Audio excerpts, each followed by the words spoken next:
Ohio U graduate students teach classes, provide research, and do many other tasks, but some do not feel like they are being fairly compensated. Graduate students on campus are starting to organize and demand for better rights, such as a higher living wage stipend. And we're considered employees in the university, but at the same time we don't get any benefits as employees. I teach a mega section, which I have 150 students by myself. We are not like we're just working these 20 hours and we have nothing else to do, or we're just full-time students, we don't have to work. We are doing both. That's the deal. Why I'm not getting paid minimum living wage, which is considered the standard of state of Ohio. The poverty line is around $16,000.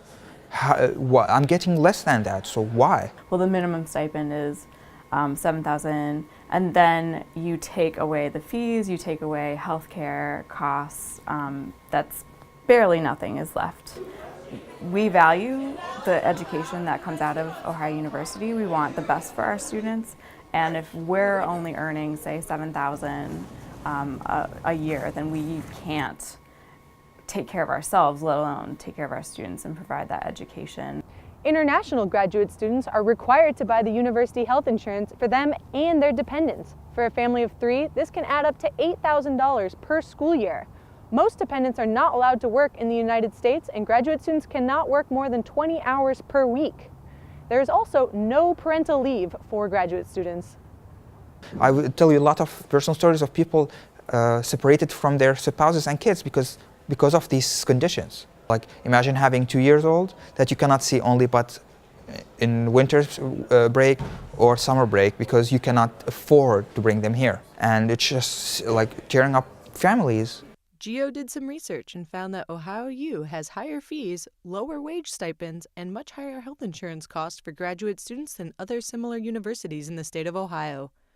Geo is also demanding better legal counseling for international students. International students are not being helped here, which is a problem because as an international student, I need legal advice. I need someone who's expert.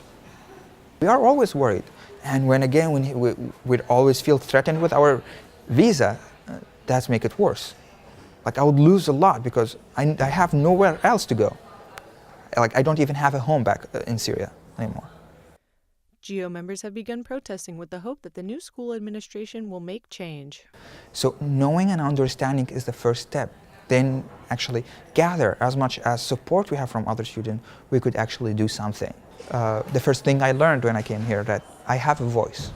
And that's what GEO is, giving us a voice, collective work, collective bargaining with the university to make our situations better. We have a saying in my country, it's like one hand cannot clap by itself. You need a second hand, third hand, multiple people to actually work together. We're trying to make the argument that this is really in everybody's best interest, that we have competitive grad students who are also given the best resources that they can get to do the job that they are being asked to do here. For WOUB, this is Tess Herman.